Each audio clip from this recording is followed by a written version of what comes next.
And welcome back to the journey to the FarLands. Let's see what we've got here. Got a couple of beds, got a boat made. Okay, well, let's just break out of here. Duck out real quick, looking for creepers, not seeing any. Alright, let's go. And we're on the way again. Let's see.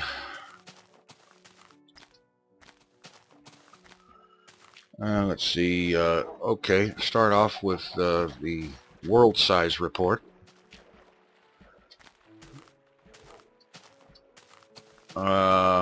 Windows, just before I started up, is reporting the world size currently at 83 megabytes. And Minecraft is reporting it at 81 megabytes. So it's definitely showing some signs of getting kind of on the big side, but that's cool. And to be expected, actually. Let's see. There was a question recently from, let me look at my notes and not walk off the edge here. BC Snake Eyes, who asked about what is the best distance for digging in a branch mine, how far to dig each branch. He said that he was using 30 block distance, but he basically wasn't sure if that was the best or not. So, well, what I can say about that is I can tell you how I do it, and I get quite a bit of results, quite a bit of stuff. After I dig the central corridor of the branch mine, which is 3 blocks wide by 2 blocks tall, then each branch is 2 tall by 1 wide. And the way I do that is I use a little bit of information. You see, the player's reach is how I determine, is part of the formula for how I determine how far I'm going to go. In the beta versions, the player reach all the way up to 1.2.5, as a matter of fact, the player's reach was 4 blocks. And so that's how far I would go. I'd go 4 blocks, place a torch, and then I'd dig another 4 blocks ahead. And while I'm digging that 4 blocks ahead, I don't move. I just stand right there and use the fact that I'm just able to dig that far ahead. Let's see, anything loading out here?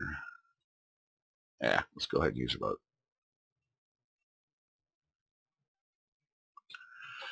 And the reason for that is a safety measure, because I do this at Y6. That's in the new measuring system on F3, that's eyes position. The eyes position at Y equals 6.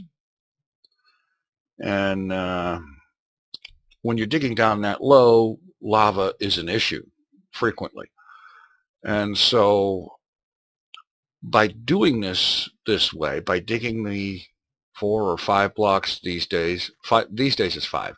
By digging 5 blocks ahead like that, I know that if lava shows up, I have plenty of time to back away and not become a victim of it. Plus, I also always carry a bucket of water when mining. This is a must-have. Keep a bucket of water on the hotbar. Also keep some dirt, gravel, and cobblestone available, all of which should be plentiful in a mine. And that way you can obsidianize or turn into cobblestone any water that shows up. I mean lava. And as for determining how far I dig entirely, It's actually kind of arbitrary, whatever distance you're comfortable with. The way I determine it these days is I take a stack of torches, and I take half a stack of torches per branch. And placing a torch every 5 blocks for the entire length down the branch, you'll end up with, well, 5 blocks. Every 5 blocks times 5 blocks per torch, you'll end up going 80 blocks. And that's pretty much, these days, that's what I do, is 80 block branches. And the only reason I won't do that is if I run into lava that I can't clean up and get rid of and get it out of my way. If I run into an insurmountable lava obstacle, try to say that 3 times fast. If I run into something like that, then I'll just put a block down to keep the lava from spreading and leave it showing so that if I look down there, I'll know why I stopped. And then I will quit and go to the next branch. So I go 80 blocks unless I run into lava that stops me. And doing things that way, I have found that I can accumulate a lot of stuff quickly, because as I dig through there, I dig out all of the ore that I find. I know a lot of people will, like, for example, if they're not interested in redstone, will leave the redstone and not dig it out. Or if they have enough coal, they won't dig out the coal. I will dig out everything. And the reason for that is that you don't know what's behind those things until you dig them out. So I will dig out all of the ores that I find, regardless of whether I need any or not. I mean, storage chests are cheap. I'll dig all that stuff out and follow it all the way back to wherever all of it is. Dig it all out, put it in storage. And in doing that, there has been a lot of times when coal or redstone that I might have skipped otherwise has turned out to have diamond behind it, or significant iron deposits, or both. I've had that happen too. And so by doing that, I tend to accumulate quickly a lot of ore and a lot of diamond. This way I can pretty much feel free to use diamond as loosely as I want to. I can even afford to waste it occasionally if I'm going for a specific enchant or something like that. And it's a very effective way to mine. And I will generally, as for how many branches to do, again, this is of course lava permitting, I will dig the central corridor 128 blocks long from the initial shaft that goes straight down into it.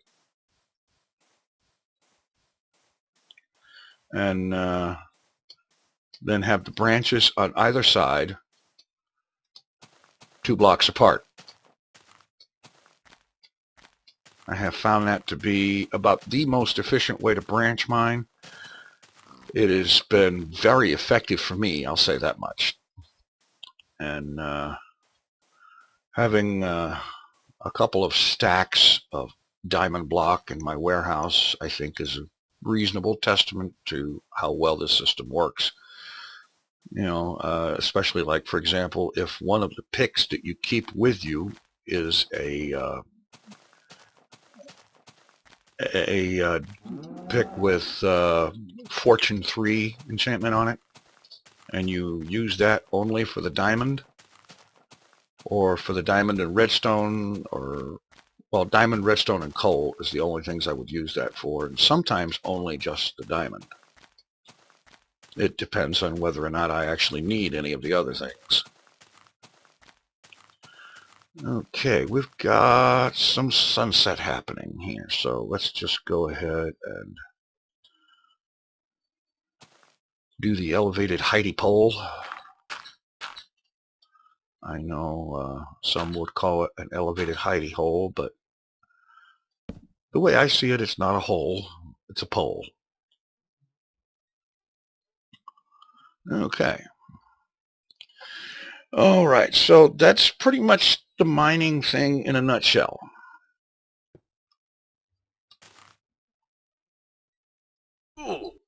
Oh, I've got to stop doing that. And the way that flashed, I better check my settings. Options. Definitely on hard difficulty. Okay.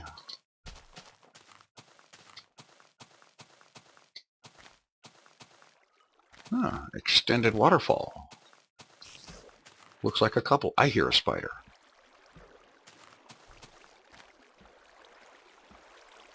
Where are you, spider? I want some string.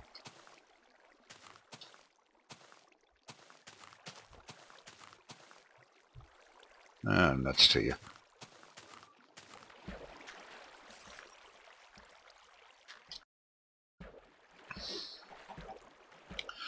All right. Let's see. Azariah Z asks, let's see, let me look at the note.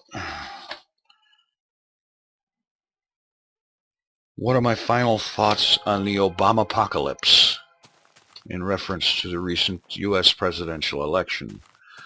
And my final thoughts on that are really not all that wonderful. Honestly, the biggest part of my final thoughts on that is, yay, I don't have to listen to a flood of politics for at least several months. Oh, good night. I didn't need pink sheep wool.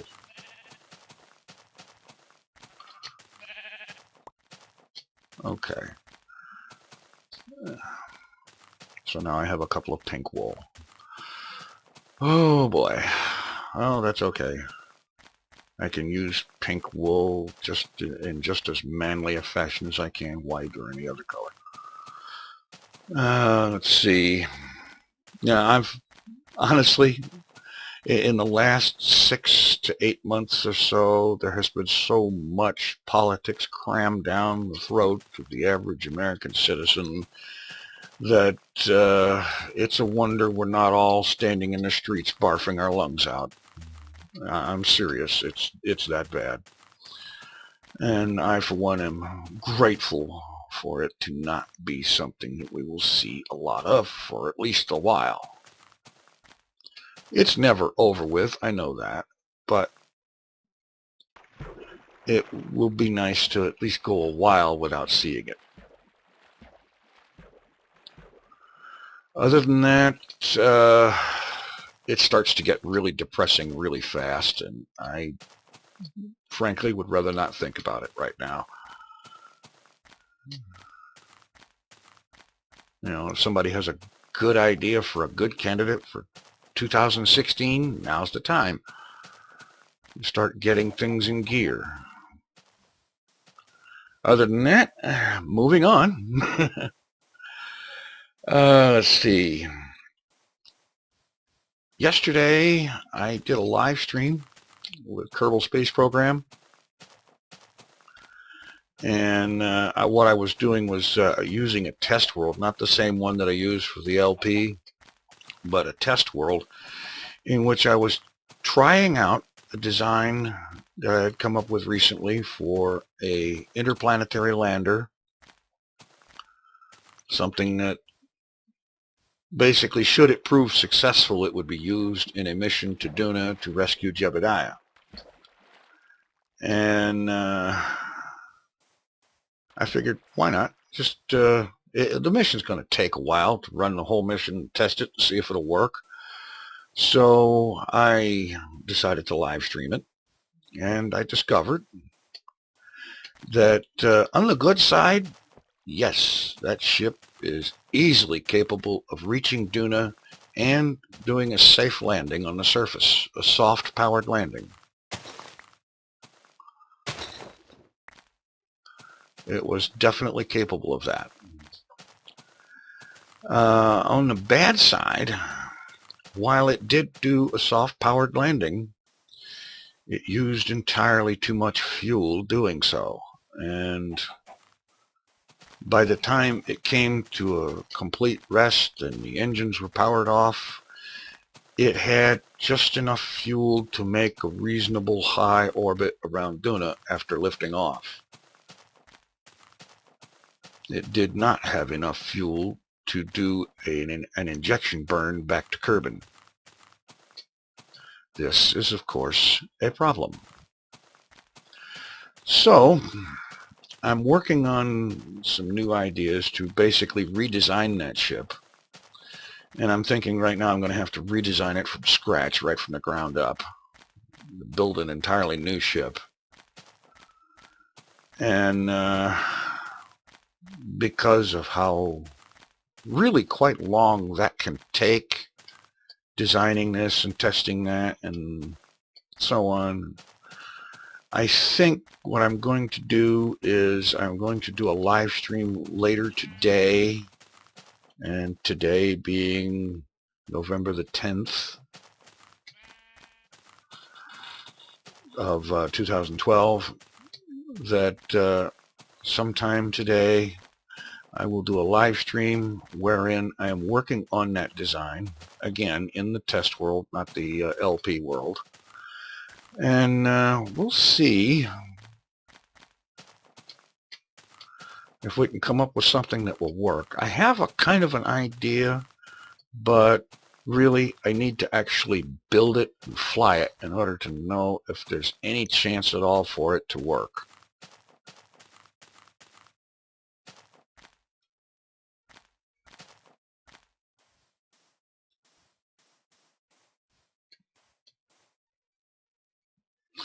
That's interesting.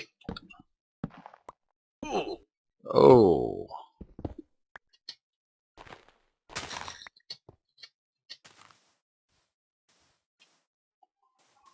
Okay, apparently I'm taking just enough damage to come off of the edge of the armor and not affect my health at all.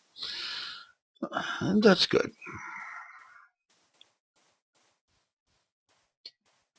Because I don't have a whole lot of food aside from, well, no, I've got plenty of food. I've got mushroom stew and the fixings for another 30 bowls of it.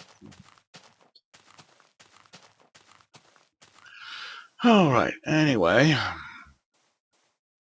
so that's the size of that. I am planning to do that live stream as long as the migraine does not get in the way. It will be sometime, I'm thinking, in the late morning, possibly early afternoon, and it will be of unspecified duration. I have no idea how long it's going to take, because in addition to flight time, there is development time, and development can take a really long time sometimes.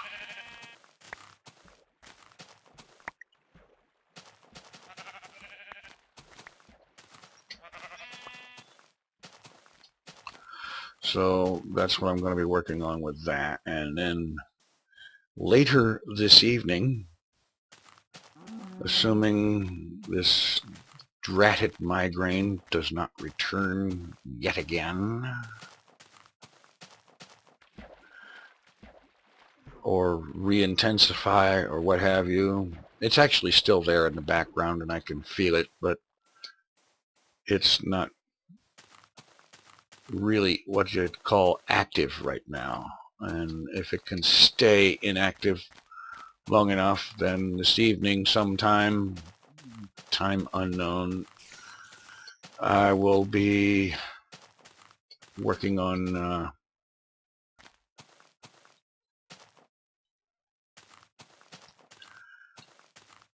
doing some live streaming with Quake 1, an old-time favorite of mine. Let's see, I am hearing spiders again. And honestly, I would like to find and kill at least one.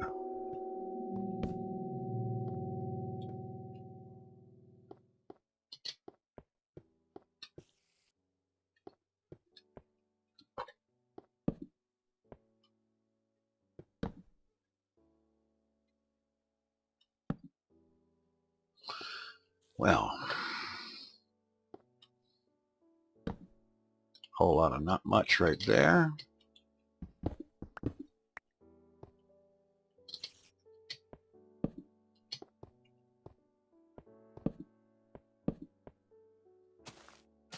And we have another avenue back out onto the surface. And so that was pretty much a waste of time. Oh well.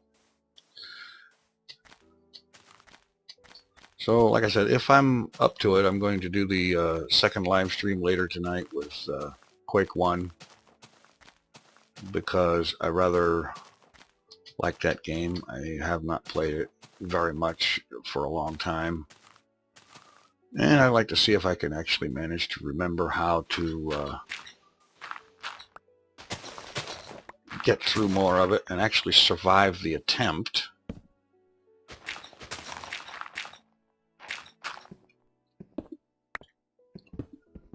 I know I was playing it recently and failed miserably.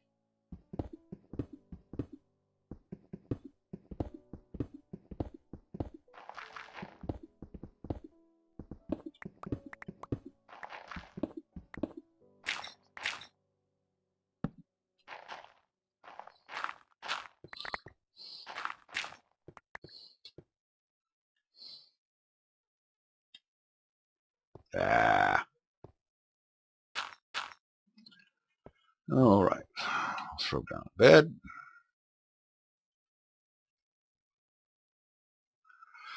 And I guess this is the point where I remind you all to be sure to stop by tinfoilchef.com/donate to donate to Child's Play charity. And so on and so forth and such like and so on. And let's, oh yes, that's right. This is also the place where I should make a couple of more beds.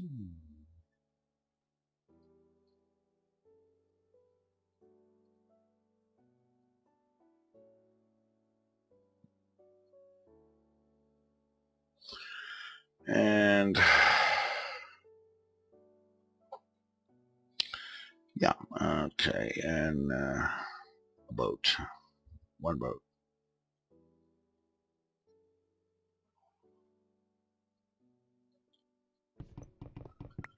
Break down the workbench. Get rid of that. All right. So that will be it for today. Be back in a couple of days with the next episode.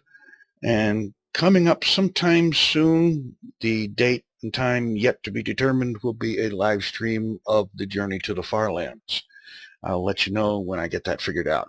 In the meantime, take it easy. Thanks for watching. I'm out of here.